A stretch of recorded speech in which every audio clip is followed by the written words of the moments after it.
Jésus revient à Nazareth. Nazareth, c'est la ville d'où il vient, c'était la ville dans laquelle il a eu toute sa vie cachée. Ce qui fait qu'il connaît les Nazaréens. Les Nazaréens le connaissent. Il n'arrive pas à faire de miracles chez eux. Pourquoi? Parce que les Nazaréens manquent de foi. Ils ont été habitués à l'extraordinaire. Ils ont été habitués à cette sainteté ordinaire de Jésus et ils n'arrivent même pas à voir en lui la sainteté. Ils n'arrivent pas à voir en lui le Messie, Dieu. En lisant cet évangile, j'ai de suite pensé à Sainte Thérèse de l'Enfant Jésus et à Saint Giorgio Frassati. Ces deux saints, quand ils sont décédés, leurs proches, les personnes qui étaient le plus proches, ne pensaient pas qu'ils étaient saints. Les parents de Giorgio Frassati ignoraient les actions qu'il faisait, donc ils ont été très surpris quand ils ont vu à son enterrement que l'église était pleine. Et la petite Thérèse, pareil, quand on a interrogé ses sœurs au moment de son procès de canonisation, elle disait juste que c'était une sœur banale.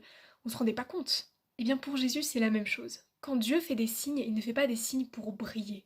La sainteté, ce n'est pas briller et faire de grands signes extérieurs. Quand Dieu fait de grands signes extérieurs, c'est parce qu'il faut sauver une âme. Et au fond, on vit plein de choses extraordinaires, mais vu qu'on manque de foi, on s'en rend pas compte. Quand on va à la messe, on ne le perçoit pas de nos yeux, de nos oreilles ou de tous nos autres sens, c'est pas qu'il y a une expérience sensible, mais on est téléporté dans le temps et dans l'espace, à la croix, avec Marie, Saint Jean et Jésus sur la croix. Le carême arrive dans 20 jours, ce serait peut-être le temps de se laisser réveiller au niveau de sa foi et de retrouver l'extraordinaire qui est caché dans la banalité de notre quotidien, pour pouvoir reconnaître le Christ quand il passera parmi nous.